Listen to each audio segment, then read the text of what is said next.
This is Miss Lizzie, and I want to welcome you to the Queen Lizzie podcast. Together, we will go through the history of Rosewood, Florida, and watch as the once prosperous town rises out of the bloodshed, fire, and ash to reveal the people, the memory, and the legacy of Rosewood. Watch every Thursday on Facebook and YouTube, or listen to our story on Apple or Google Podcasts, Spotify, iHeartRadio, or wherever you find your favorite podcasts.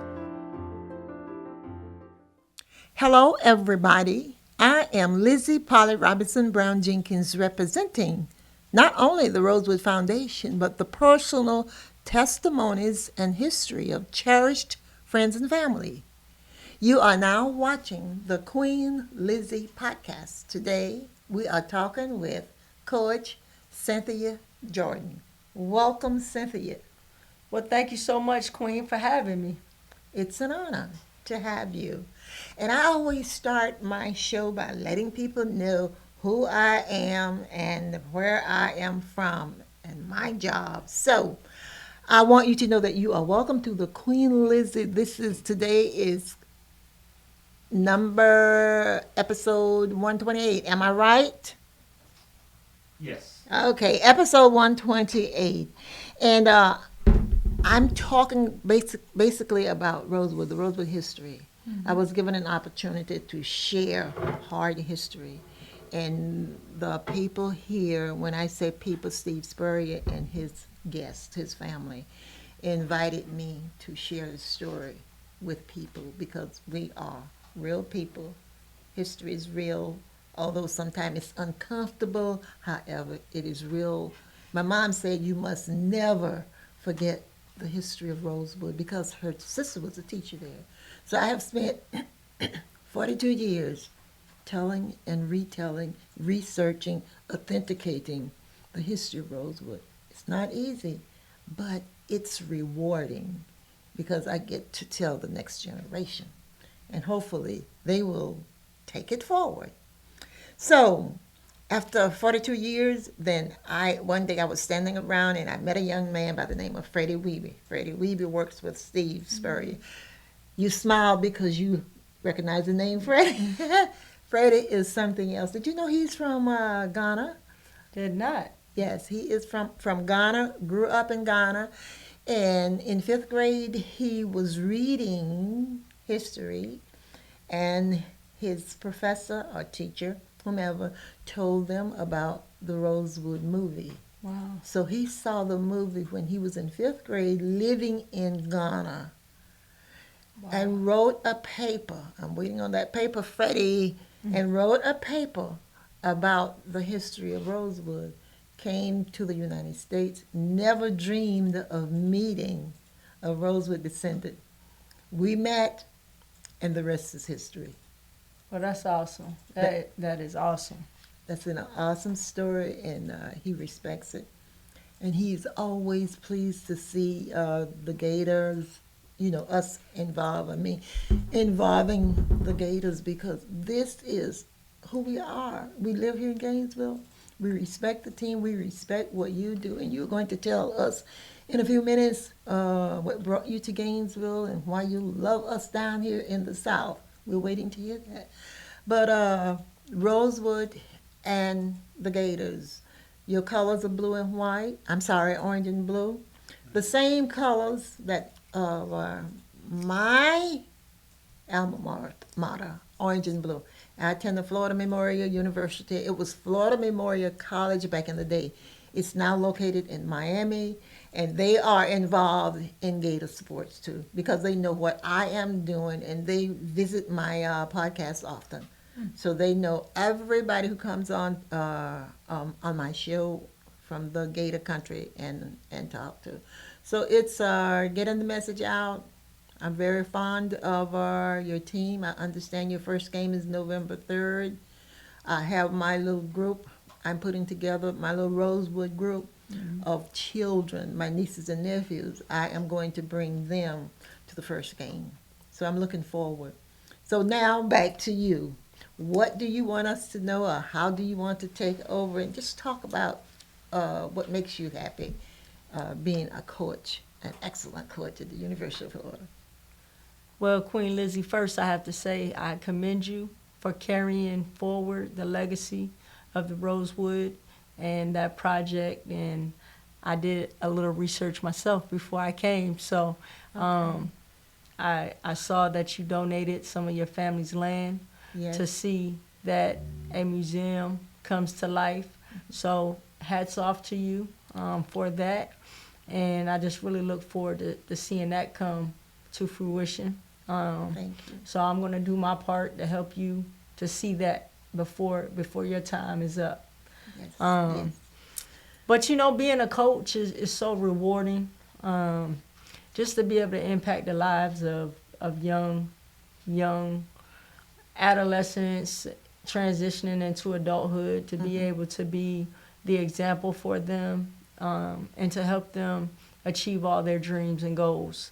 That's really what brought me to Gainesville, that opportunity to be able to have that impact on some special people, Yes. and also, much like you, to be able to leave a legacy. So there are things that our program hasn't accomplished yet at Florida, and I just look forward to being a part of that first group that does that. Exactly. And like Meldon Law, Jeffrey Meldon say, we don't back down. So together we can make it happen. And I played basketball. I think I told you all that. I came to one of your practices.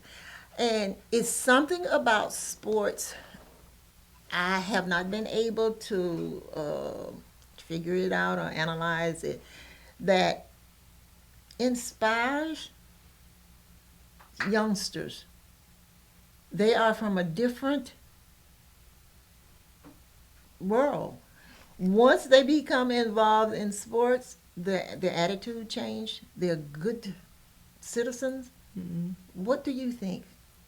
What do you think is the powerhouse behind that? Why do you think kids, once they become involved in sports, they unite with each other? I believe, and they work together. And being involved in sports, there is not as much hate out there as we see today. Haters, they come together, they live together, they play together, they work together. I like that. Well, you know, I look at sports kind of in the same life of the military. My father was in the Air Force, so grew up that way. And with sports, it gives you an outlet to be competitive, but most importantly, it brings people together from all different walks of life. And in our case of our program, we have 7 international players on our team. So to be able to blend not only just different economic backgrounds, but cultural backgrounds together, Yes. just honestly by a round orange ball. So though languages are different and cultures are different, there's only one language, and what we have within our program, and I think that's just something that sports allows young people to do, is to understand through sport Yes. that we are different, but we all have the same common goal. Exactly, and that's what I say about there are 6 Rosewood Foundations. We're all different. We didn't know each other. We all went in different directions when the massacre happened. But now we are beginning to learn, find out where we are all over the world, come together. We have the same story. Okay, and it's not competitive. It works. And being from 7 different countries, international, you said, that's huge. And I want my audience to know, our audience to know, that we are going to have to support the University of Florida. And if you all have any children, okay, or any nonprofit groups out there, get in touch with me. Rosewood will pay, okay, for tickets for children to the first game. Did you all hear? Rosewood Foundation will buy tickets, because Our churches need to be involved. They need to know. We all need to come together in sports because sports is one thing that works. If you don't believe it, on Saturday, Sunday, Monday night, watch the stadiums. They are full and the people are from everywhere. So it's something about sports that we have not been able to analyze, define. But it's something there. Everybody's happy, okay, win or lose, and we can't win all the time. But we are still devoted to the Gators. I don't care if I do care if they win, but I'm not going to lose respect for them if they don't win because we know they are trying their very best, and we got their back, and that's the only thing we can do. Would you like to tell us something about? You just said the girls were from different countries. How young do you reach out to players? Is that private? No, it's not private. We have the good NCAA with their rules and regulations. So we are not able to reach out Okay. until after their 10th grade year, Okay. June 1st. That's when we're permitted to be able to reach out to them. However, we're able to reach out to their coaches ahead of time and, share with the coach, maybe they're in 9th grade. Yes. If they're really special 8th grade, we'll get in contact with their coach to say, hey, the Florida Gators are interested in Queen Lizzie and we would love for her to be a part of the program or get to know her.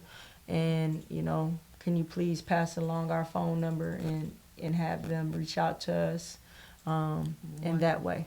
Absolutely wonderful. Whatever I can do, I don't have much authority, but whatever I can do, I'm here in the community and I work the community. I work with different groups. I bring children out to my farm where we are going to build the museum, okay?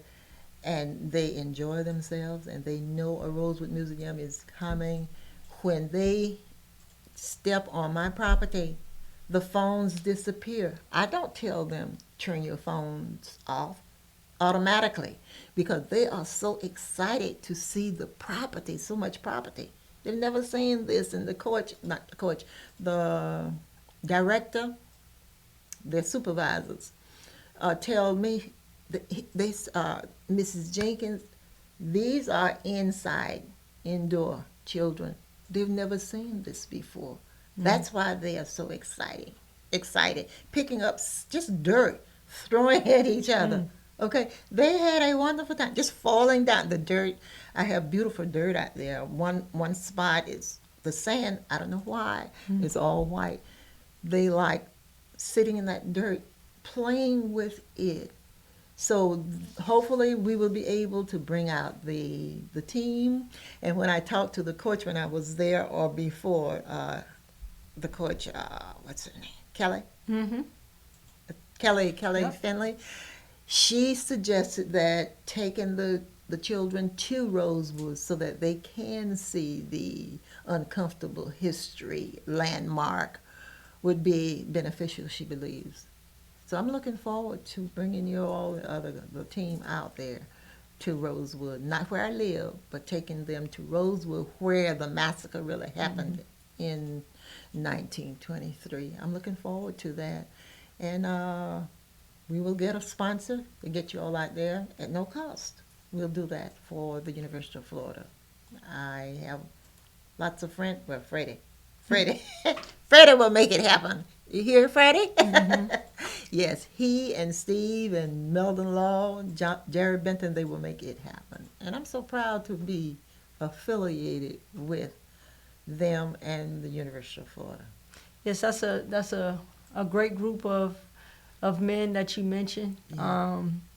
And so I know that they will make it happen, and I think it will be very impactful and inspiring to bring our group out there to see what history is all about, and just know, how fortunate they are for the time that they're living in now, and not to Yes. take that for granted. Because you always have to pay homage to the four founders and the people that came before you.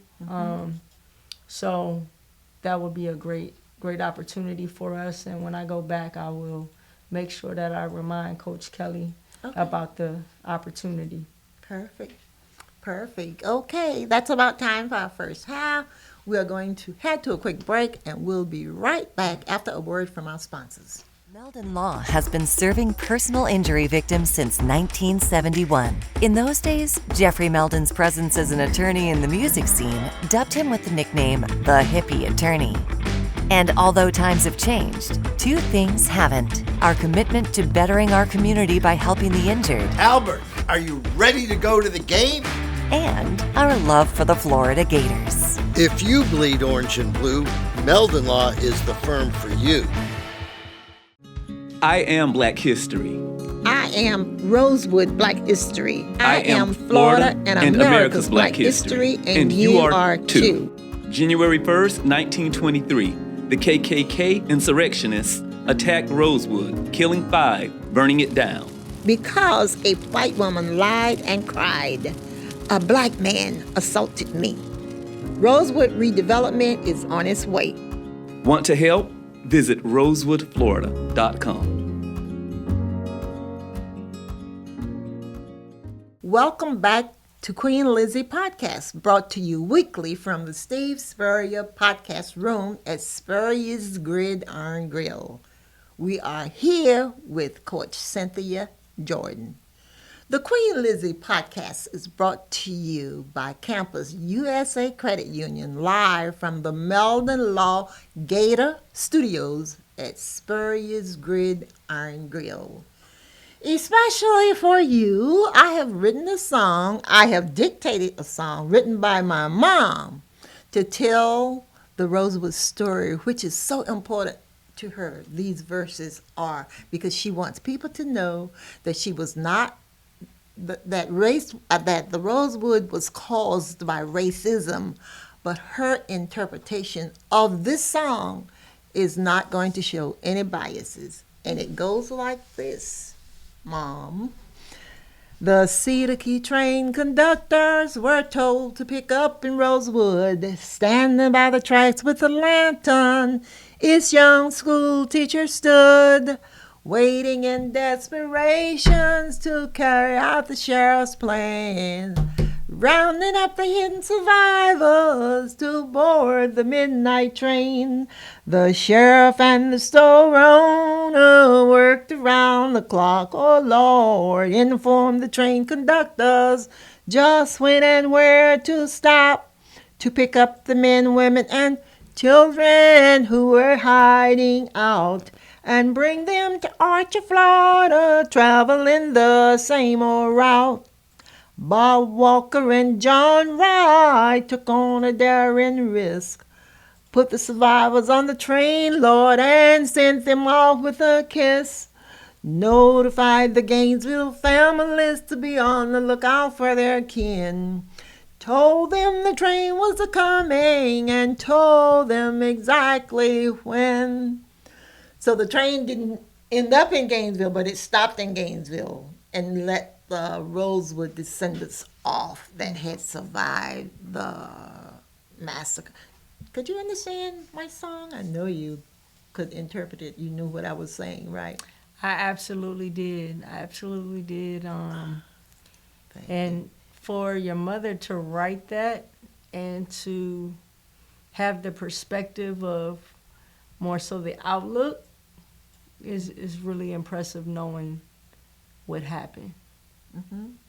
And she wanted the people to know that had it not been for the sheriff, really the sheriff, Mom said he worked 96 hours straight.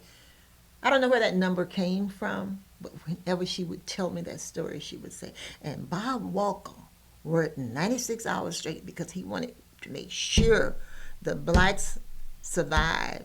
Because she would tell me, when I was a little girl, she would use the word peninsula even before I knew the meaning. Cedar Key was a peninsula.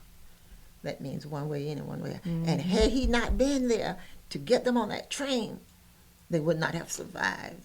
And it's her story. And she made sure before she transitioned that I was in favor of keeping this legacy alive.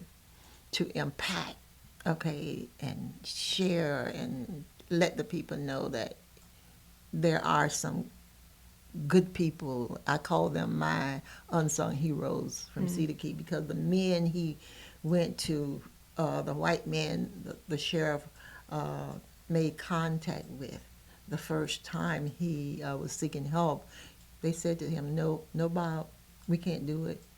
We cannot allow our families to be at risk, because these people will come back and harm my family, similar to what's happening today. And they said to him, if you can take an early morning train at like 4 a.m.-ish, we will help. And that's why when I talked about a lady standing in Rosewood, that was my aunt, the school teacher who had survived. John Wright and his wife gave her a long black skirt and a lantern. That lantern was to signal the train as it was approaching Rosewood from Cedar Key. And she was to move that skirt back and forth so that they could see that light and know where to stop and pick up the people. Yes, my mom was an 8th grade scholar, but she was a genius. She still is. Wherever you are, Mom, I know you hear me. But that's why I work so hard, and that's why I want to involve people like the University of Florida and the universities. And you know what I did today? I'm back, and let me move back. I have involved so many people. I have gotten so many letters from different people across the United States. When I was speaking at the University of Florida, I have spoken there 29 times, no pay for the kids. When the professors invite me, I would always agree to speak for them. So I have this letter. A professor from Levin Law School wrote me in 1997, I believe, and invited me. I went. She put her phone number on that letter. I called her this morning, and I thought it was a man. The name is Adrian. I almost passed out when she answered the phone. I said, ma'am, my name is Lizzie Robinson Jenkins. You may not know me. She said, Rosewood. She has been following me. Gave me the story. She said, I don't have the letter, so I sent her the letter this morning. I do things of such, and I don't know how I got on that conversation, but that was rewarding for me, and just to hear her voice and talk about Rosewood. So I'm keeping that history alive for people, and she's very excited about helping in any way she can, okay, for the next generation. So who do you have that's going to carry this forward? Good question. I have 84 nieces and nephews. I mean, some of them are babies. Some of them are in their 70s. And guess what? They said, Auntie, we can't do it. It's too painful. We appreciate you doing it, but it hurts so much just listening to you tell the story. So to answer your question, I don't. I am looking. I have a lot of people interested, but not interested, and saying, I will take it to the next level. But I have some people that are very willing to help, but I need a keeper. I need another Lizzie, okay? I don't think there is another Lizzie.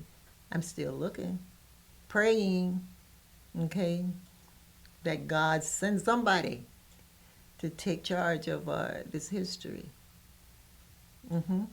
If you have anybody in mind, let me know. Well,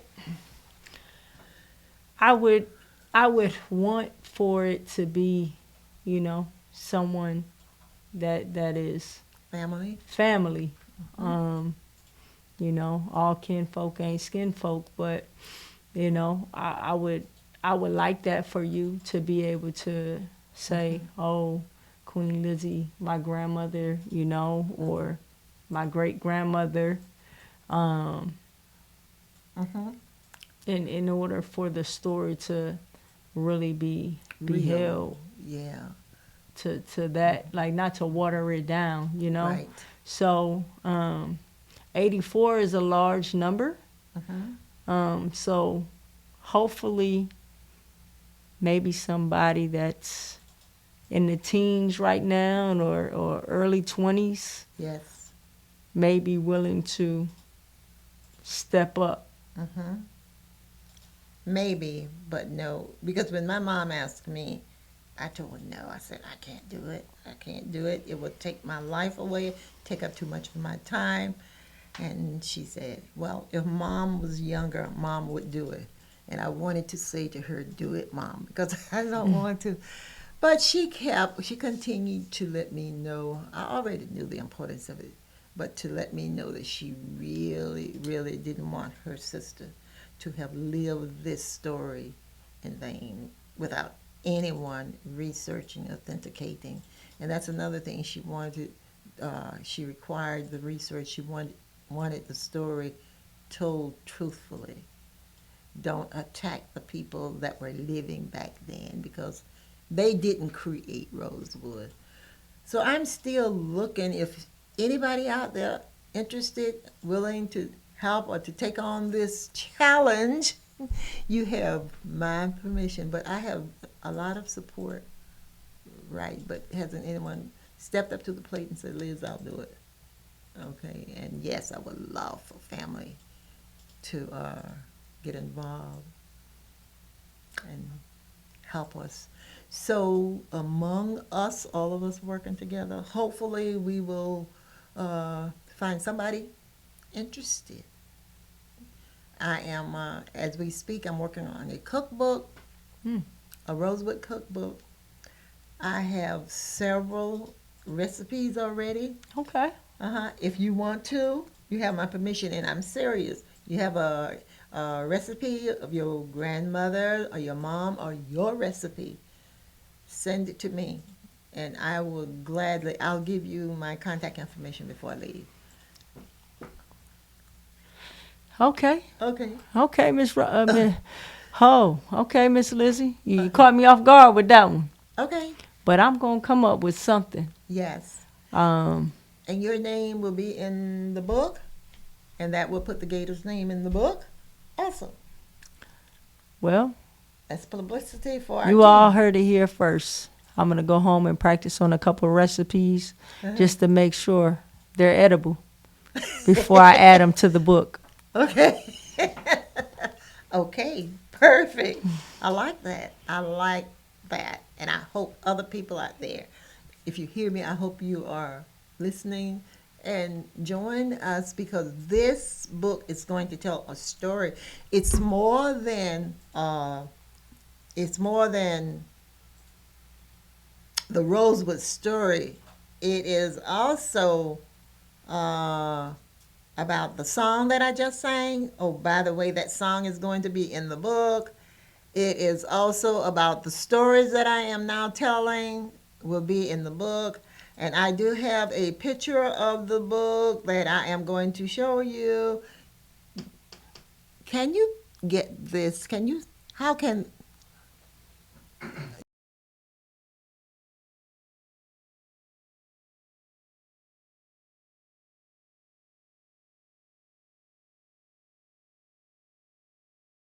the way it's going to look. And when I look at this picture, it tells a story in itself. It's southern. It looks like Rosewood, the trees in the background and that kind of thing, the food and the table. I like it. And I'll send it to you, Zach. Anything else you would like to say? Keep the fight going, Queen Lizzie. Keep it going. Because like you told your mom no at first. And you have to understand the shoes are big. And I think that's what scares people. But when somebody understands that they don't have to be you, they just have to move it forward and continue the needle being pushed forward,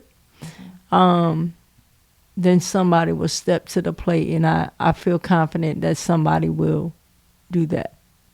Okay, I'm looking. I met a couple of days ago. I was on a Zoom with the Art Basel director down in Miami from the Jewish Holocaust. They are so willing to work with us, okay? And we're going to bring these two Holocausts or two massacres together. However, you know the Holocaust was huge. But the goal was the same, destroy. Okay, so I'm working with them, and I'm going down there in December to the Art Basel that they host each year. And somebody else I talked to, don't remember right now. Oh, I got a letter from the Prince, and where's that place called? Buckingham Palace. Okay. Okay, and I have that posted on my Facebook. We have to become friends. And my board chair wrote them last year and invited me there to speak. They said no. However, the no means yes to me. To even take the time to write, to respond and say, we cannot see everybody who makes a request. Okay. So as a result of that, I think we're getting together a group and we're going to go there and visit them. So I will have more information later, but Rosewood is my life. I belong to a lot of organizations. I'm a member, but Rosewood is me. It's my history. It's my life. I am Rosewood. I am Black history. Black history is Americans' history. And people know this, okay? And we are going to make sure we keep Black history alive. Nothing will stop us, okay? I believe in God, and we're going to get there. So, if you don't have anything to say, closing remarks, okay? So, I am continuously humbled, honored, and blessed to meet people daily and invite them to join in peace building, healing, and reconciliation through learning about the history of Rosewood. That will wrap up today's 128th episode. I am Queen Lizzie. Until next time, this is my Rosewood story, and I'm sticking to it. Goodbye.